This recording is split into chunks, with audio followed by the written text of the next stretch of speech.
Here we'll look at James Farley doing a few receiving drills. So in the first clip here, we'll see the ball to the left-hand side, and notice how there's very little ankle sway, so the ball is outside the shoulder. So the idea is to sway the ankles over to get the ball in the center of the body, as he does here to the other side of the plate. So it's critical to get the ball in the center of your chest, and notice that his hand's on the outside of the strike zone. So this is a good receiving position. Here we'll look at some blocking. And in the first one, notice that the chest pops forward here and the head pops up, and notice the result of the ball. You can follow the arrows and notice how much movement there is in the shoulder. The next block, we'll see how much calmer James is, and there's not much movement in the shoulders, you can see with the arrows. So here again, the head pops up.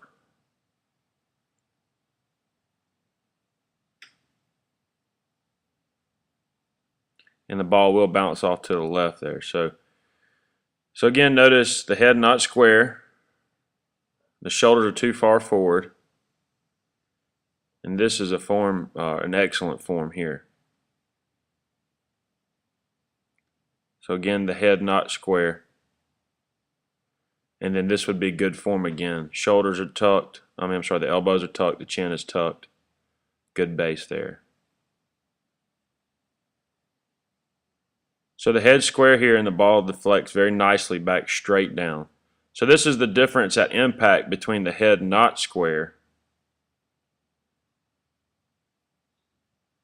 and then this would be the head square to the ball. The ball will result right back down where it's supposed to be. So here we'll look at James throwing a few. In this first clip, notice how after the transition the ball drops down to his belt line. This is a reversed C shape. See, it's kind of laying on his back there. So that's not where we want to be. Here James takes the transition right directly behind his ear, so that's perfect. That's exactly where we want to be. So next clip, notice his jab step. His right foot's going to travel too far, be right behind home plate when he gets done. So that is called a jab step, and that's going entirely too far. We want to cut that down to about a quarter of where that actually is. So in the next here, we notice to lay the bat down as a reference point.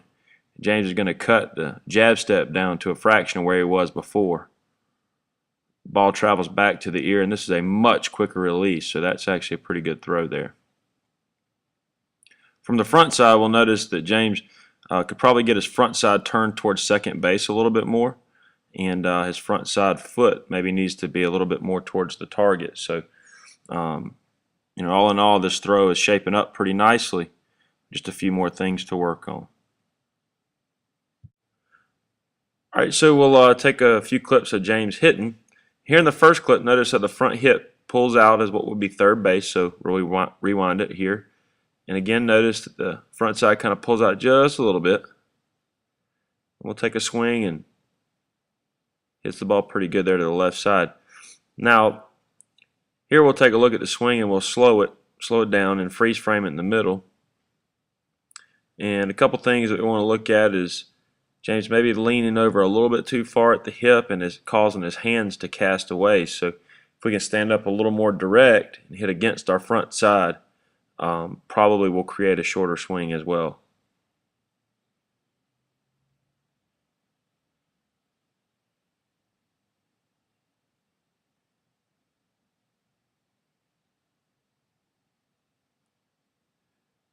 So here we'll look at the back foot, and then we'll see the swing here in just a second, and then we'll reference the back foot again, and probably can get a little bit better rotation out of the back side, and that's the back hip. We want to be in the heel over toe form. Here we'll look at the hands. This is where James was starting out before. Hands are a little elevated, probably a little too high, and then we'll swap over to where they're at now. So much better starting position, less movement needed to get into the proper hitting position. So we'll watch a swing here with the hands adjusted down to the lower position.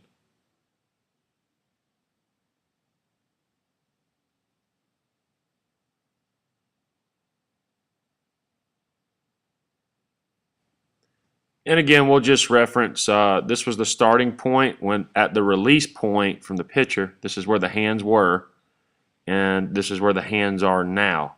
So the pitcher's about to go into the release point.